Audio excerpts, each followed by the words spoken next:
For many people, the idea of being middle class feels like financial stability.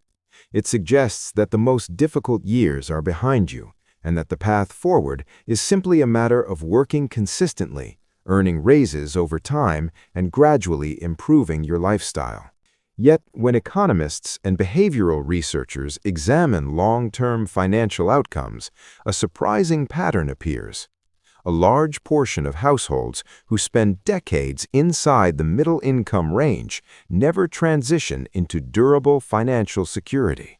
Their incomes may grow steadily, their lifestyles may improve, and yet the underlying structure of their finances remains fragile. This phenomenon is sometimes described as the middle-class wealth trap, not because people are doing anything irrational or irresponsible, but because the system surrounding income, expenses, and human psychology quietly reinforces a cycle that is difficult to escape. The trap begins with something that initially appears positive. As income rises, daily stress often decreases, and access to conveniences improves. A slightly larger apartment becomes affordable, transportation becomes easier, vacations become possible, and small luxuries that once felt distant begin to feel normal. None of these decisions are inherently harmful, and in many ways, they represent the natural reward for years of effort. The challenge emerges when income growth and lifestyle growth move in near-perfect synchronization, when every increase in earnings is quickly matched by an increase in recurring expenses. The financial structure beneath the surface remains almost unchanged. The household may look more prosperous from the outside, but the mathematical relationship between income, savings, and long-term investment stays nearly identical. Behavioral economists often describe this dynamic through the concept of lifestyle adaptation. Human beings are remarkably quick to normalize improvements in comfort. What once felt like a luxury gradually becomes the baseline expectation, and the emotional satisfaction fades much faster than the financial commitment attached to it. A car upgrade, a larger home, or additional subscriptions rarely feel extravagant after a year or two. They simply become part of ordinary life. The result is that the psychological pressure to maintain the new standard of living grows quietly over time, even if the financial cushion underneath it has not grown at the same pace. The mathematics of this situation can be subtle but powerful. Consider two individuals who both increase their income from $50,000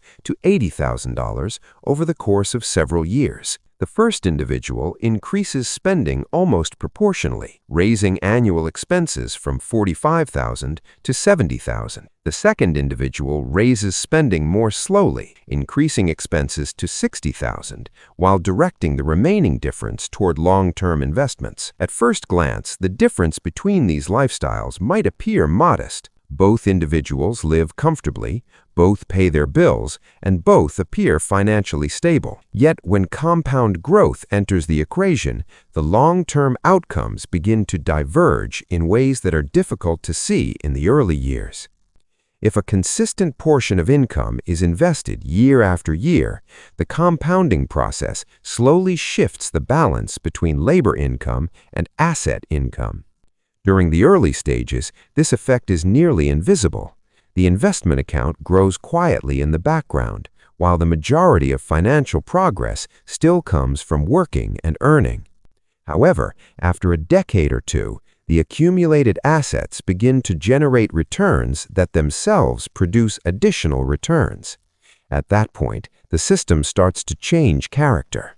Wealth begins to grow not only from effort, but from the mathematical structure of compounding itself. The middle-class wealth trap often occurs when this transition never fully begins. Income may increase, but the investable surplus remains small relative to total spending. Without a meaningful gap between earnings and expenses, the compounding engine struggles to gain momentum. Financial life remains dependent on continued work, and any interruption in income can quickly destabilize the system. The household may feel successful and secure, yet its long-term trajectory remains constrained by the same structural limitations that existed years earlier. There is also a broader economic context behind this pattern. Modern economies tend to reward capital ownership over long periods of time. Businesses generate profits, assets appreciate, and markets grow alongside productivity and innovation. Individuals who consistently accumulate ownership in these systems gradually participate in that growth.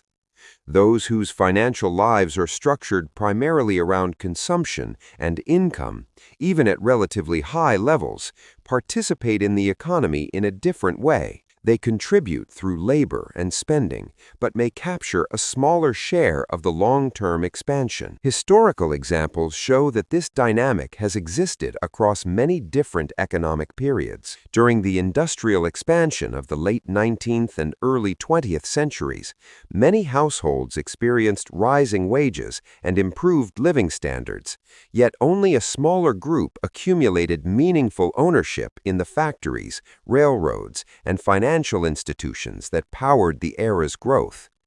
A similar pattern has appeared in modern economies, where equity markets and productive assets have historically grown faster than wages over very long horizons. This does not mean that wages are unimportant, but it highlights the structural difference between earning within a system and gradually owning a portion of it.